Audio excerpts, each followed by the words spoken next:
I was looking at this picture and it really did spark a thought in me, and I want to speak about Xavi's future. I strongly believe that this match that we are going to go into, right, the match between Barcelona and PSG, is going to dictate the future of FC Barcelona in general. And I say this because if Barcelona managed to go to the semifinals knowing that this team is young and inexperienced, we're all going to come to the conclusion that Xavi is the man. He is the coach to lead Barcelona to success, and Xavi himself does know this. And if we continue to get more confident, it's only going to make this squad stronger. So in my opinion, right, I've already said many times, Barcelona have already won based off what we have done this season. If Barcelona get KO'd against PSG, the next thing I am going to be saying is, and what? It does not matter. If Barcelona leave the Champions League in the quarterfinals, it would not matter at all, because at the end of the day, Barcelona were able to beat Napoli and knock them out, beat PSG and hand them their first loss at their own home with a team that has no pivot. We rely on teenagers and we have been going through so many injuries. There is a reason why Joan Laporta said earlier today, and I quote, "The situation with Chavi can change. We'll talk again at the end of the season." He said this because he knows that the future of Chavi, if Chavi wants to, is already green lighted with FC Barcelona. Joan Laporta is saying he's going to be staying at Barcelona for 5 to 6 more years if he does want to. So I'm not out here like kissing ass. I'm not out here saying that we have already won only because I'm a fan of Xavi Hernandez. No, I'm saying this because even Joan Laporta himself is saying that the situation can change. He believes it's a possibility. Even if Barcelona do get KO'd in the second leg, Xavi Hernandez also stated this earlier today. "I'm happy to see Joan Laporta excited. We have reignited the enthusiasm that was missing during the season," and that, my friends, is very important, because if the players are happy and they're happy to play and they're happy to back the ideas that Xavi Hernandez is implementing into the squad, you get a very successful team. Tony Juan Marti, who is an insider at Barcelona, also stated that the locker room is filled with positivity, and the group also feels their mentality is also so much better now and they feel less pressure. The atmosphere during the training sessions is also more united than ever before. And so look, I know that Xavi Hernandez continues to say that I have not changed my mind and that I will be leaving in the summer. I know that. I know that Xavi continues to say this in every press conference, but it makes the most sense for him to continue to say this, because if he changes his mind mid-season, like let's say that he changes his mind within these next 2 hours and he says, "I'm going to be staying," what do you think would happen if he said this and then Barcelona lose and get KO'd by PSG in the second leg? Now you're just restarting the problem that was happening 3 months ago, because if you lose against PSG and you just said like a couple of hours before that you're going to be staying, then a bunch of Barcelona fans are going to be saying, "We don't want you here. This club is disastrous. Xavi Hernandez is not capable to coach Barcelona." You're just restarting the problem that you had, and Xavi Hernandez wants to get away from that. So for him to continue to deny his continuity at the club for now, at the very least for this season, is the correct move. Now I know that many might say, "But Kevin, it just makes more sense for Xavi Hernandez to just say that he wants to continue, to admit that he will have a future with Barcelona after this season." But at the end of the day, like, why invite that extra pressure? Everything is okay right now. There is no pressure at Barcelona right now. Not through the coaches, not through the players. There's nothing, because the coaches and the players know damn well that if Xavi Hernandez says that he's going to continue and that he changed his mind, the Barcelona fans are going to critique if things do go sideways. And don't think that I don't remember. I remember a bunch of people through the media, through YouTube,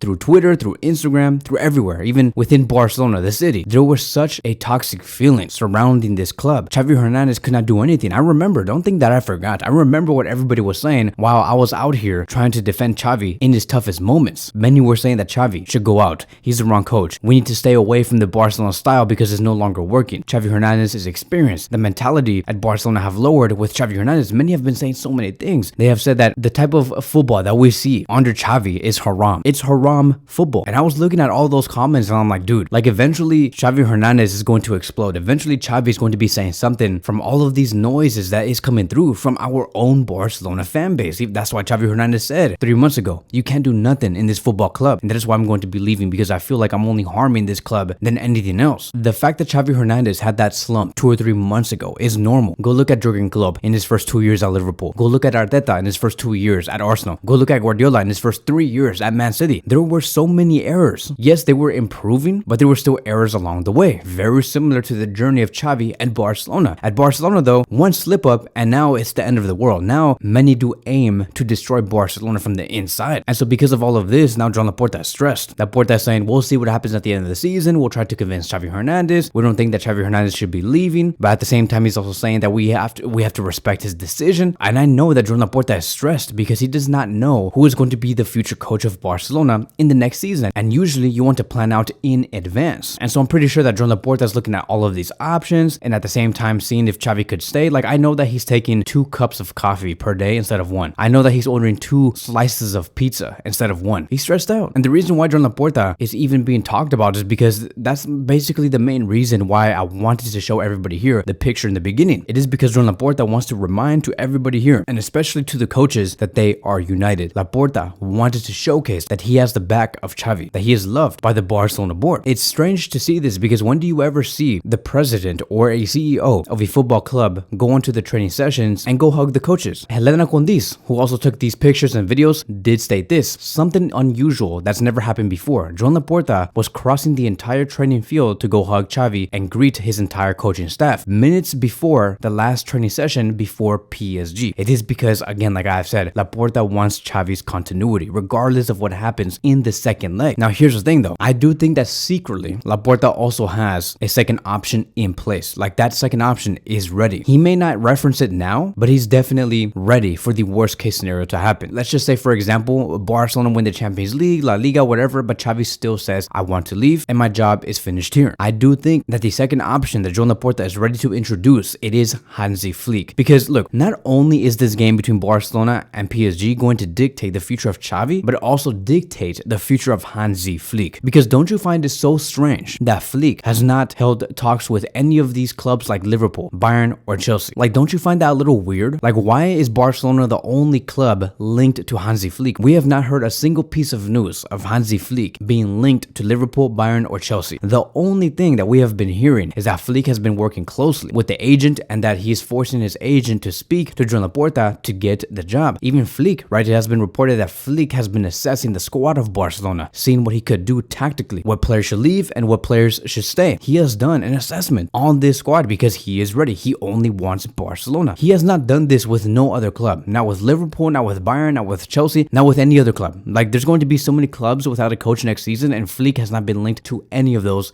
besides Barcelona. I find it so strange that, a couple of hours ago, Bayern Munich are going back to Nagelsmann to coach the team, and never once were they linked to Hansi Flick, a coach that actually brought all 3 to 4 trophies home in 1 year. And so I do think that the second option, it is going to be Hansi Flick. Now, like I have said, I want to make it very clear, I still want Xavi's continuity, even if we go to the semifinals or in the finals, or if we win the Champions League. Any of those realms that we go into, the semifinals, the finals, or win the Champions League, I want Xavi to stay. He is my preference. But if Hansi Flick comes in the summer, well, let me tell you, prepare for many links between Barcelona and Florian Wirtz. Prepare for many links between Barcelona and Musiala. He is a German coach and he has worked with many German players before, and I know that he's going to want to bring German players to Barcelona. Is that a bad thing? No, it's not. To know that we might potentially be linked to Florian Wirtz or Musiala, that is going to be so fundamental and make Barcelona super strong if he can get the team to gel. But I know Hansi Flick's style of play because there is no pros without cons. Of course, Hansi is going to do a tremendous job at Barcelona, but I'm afraid for players like Kubarsi. I'm also afraid for the future of Pedri. I do not know how Hansi Flick is going to be viewing those two players based off how Hansi likes to play, because I don't want Pedri or Kubarsi to go anywhere. I want them to have continuity at the club, and I don't even want to see them take a step down and become like second options through the starting 11, because Hansi Flick does like physical midfielders and he likes tall, strong, physical center backs. And there is no way that I see a future with Barcelona where Kubarsi is the second option or Pedri is the second option to their positions. I don't want to see that. I also have questions, right? Like, does Hansi Flick know how to develop young talents? Does he have the eye to scout through the academy of Barcelona and bring them to the first team like Chavi does? These are things that Chavi does very well. Does Hansi have the capacity to fix his tactics mid-game? It's also something that Xavi Hernandez is really good at. And so in the end, right, like talking about all of this, I'm like, dude, let's just stay with Chavi. Chavi, dude, if you're hearing this right now, stay no matter what. If he has personal problems, like if he has family problems or if he has things that he needs to fix from the inside, outside of Barcelona, then fine, okay, I will take my hands off of that, because I'm not somebody that likes to move around these names knowing that that person is going through family issues, right? And then that's different. Xavi can leave. Like, if he feels like he needs to be closer to his family or the family is asking more from him, that's fine. I really do respect that decision. But if those things are not happening and Xavi simply just wants to leave because of the pressure pressure that he receives at Barcelona, Xavi, please, like, just stay. This project that Xavi has been building with the club is like 75% done. The other 25% of this project can be done within these next 2 transfer windows. Just have Xavi Hernandez get his 2 signings, a CDM and a attacker. Now, you guys may be questioning, but Kevin, doesn't that mean that, okay, fine, if his project is not going to be done until these next 2 transfer windows, does that mean that we are not going to be seeing any success until 2025 and the 2026 season? No, I don't think so. I think that Barcelona will win titles through the process of us building a prime Barcelona. I just think that by the time we get into 2025 and 2026 season, we will see the fully accomplished prime world-beating Barcelona that Xavi has always wanted. We just simply need to work on the road of signing a world-class CDM and also an attacker, and then we're done. There's no reason for us to restart this whole thing. And so it all does begin with winning against PSG in the semifinal. Let's win, play with confidence, and if we can do that, then it would be safe to say that Xavi will be convinced to stay at this club for many more years, and Barcelona's future will be in safe hands for sure. And so that is it. That is going to be wrapping up today's video. Thank you guys so much for watching, and I will see you guys in the next one.